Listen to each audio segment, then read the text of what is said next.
Le grand direct des médias sur Europe 1. La télé et tout le tintouin. Genre, aujourd'hui, je vous présente Mathilde Tintouin. Son job ici à Europe 1, c'est plutôt un job de rêve. En fait, elle est payée pour regarder la télé, et puis le lendemain matin, elle vient nous raconter ce qu'elle a vu. Voilà. Et pour écrire et pour prendre des extraits, c'est un travail harassant, voyons. Absolument, mais attendez, croyez bien que je le sais. Vous avez regardé quoi alors hier soir? Alors, pas de grand cabaret, mais j'ai quand même passé la soirée donc avec Patrick Sébastien. Voilà. Oui, c'est moi qui regardais.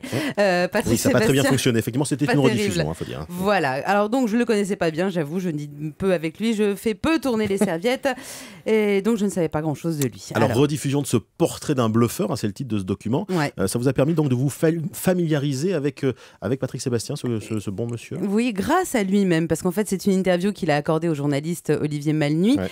Et alors, autant certaines vedettes ont du mal à se confier, autant lui, il y va. Hein. On appuie sur un bouton et zou, c'est parti, je te raconte ma vie. C'est comme ça qu'il raconte qu'adolescent, un monsieur peu fréquentable, par exemple, lui a donné une petite leçon qui lui a peut-être évité de tourner mal. En ce moment, tu fréquentes des gens que tu ne devrais pas fréquenter. Il était lui-même, voyou. Hein. Mais il m'aimait bien. Mais c'est un copain de ma mère. Et ils m'ont fait assister à le mec qui voyageait avec moi dans le coffre, qu'ils ont enterré vivant, quoi. Vous avez assisté à un meurtre, alors? On peut appeler ça comme ça. Est-ce que vous en avez déjà parlé à la police, comme n'importe qui l'aurait fait? Quoi, de ça? J'ai été témoin d'un meurtre. Ça va pas, non? Mais j'en dirai pas plus, hein. Non, dis pas plus, on veut pas être complice, merci. Ah là, il a la langue bien pendue, ouais, Patrick, c'est fascinant. Il a aussi raconté qu'il avait été alcoolique, mais là où c'est un bluffeur bluffant, c'est qu'il explique que pour lui, la vie c'est du plaisir avant tout. Alors le jour où boire n'a plus été un plaisir. Moi je me réveillais avec le whisky au bord du lit, quoi. Et puis un jour, je me suis aperçu, j'en avais marre d'appeler le SAMU, j'en avais marre de plus me souvenir, d'avoir des trous noirs et tout. Je tremblais et je me suis dit, bon, il faut t'arrêter. Ça te fait plus de mal que de bien. Maintenant, il faut avoir la force à ce moment-là de s'arrêter. Et j'ai cette force-là. Ben oui, Patrick, super héros quand même. Hein. Arrêter comme ça alors qu'il se faisait 1,5 litre de whisky par jour, faut quand même une volonté incroyable. Moi, je suis admirative. De toute façon, oui, vraiment, hein. Mais vraiment, ouais. De toute façon, quand Patrick veut, Patrick peut. En 84, il fait l'Olympia et demande à tous les spectateurs de venir déguisés. Et l'Olympia devient un bal masqué géant. Ce type est absolument incroyable. Personne n'arriverait à faire ça aujourd'hui.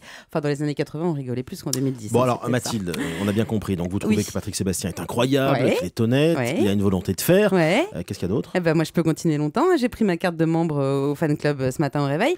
Bon, comme toutes les grandes vedettes intelligentes qui réussissent, Patrick Sébastien est humble. Vous avez un peu gagné l'auto dans votre Non, carrière. hold up, ça c'est sûr. Ouais, hold up pour moi. Hold up, parce que des mecs qui ont plus de talent que moi, j'en ai connu plein. Et moi, j'ai passé ma vie à me faire sous-estimer. Et ça m'a bien arrangé. Eh oui. Et juste après ça, il explique qu'il ne comprend toujours pas ce qui lui arrive. Je vous assure que ça ressemblait pas à de la fausse modestie, comme on en voit souvent. Lui, il avait les yeux qui pétillaient et il disait qu'un jour, il allait se réveiller au Crédit Agricole d'Aurillac, puisque c'était là sa place. Non, tant pis pour Aurillac. Alors pour finir, Mathilde, je suis sûr qu'il vous a ému également, Patrick Sébastien. Mais évidemment, mais bien sûr, parce qu'il est grossier, il fait des chansons de merde, c'est lui qui le dit, moi je me permettrai pas évidemment. Non, bref, il a l'air comme ça, mais en vrai c'est un bisounours, un tendre, un romantique qui aime parler d'amour. Et il expliquait hier soir que tout le monde se foutait de lui quand il parlait d'amour à la télé, et vous savez pourquoi? Analyse de mon nouvel ami Patrick. La société est devenue cynique le jour où il y a eu Dallas à la télé. Dallas, c'est quand même le salaud magnifique. Et ces valeurs d'attention à l'autre, d'amour, c'est devenu une espèce de...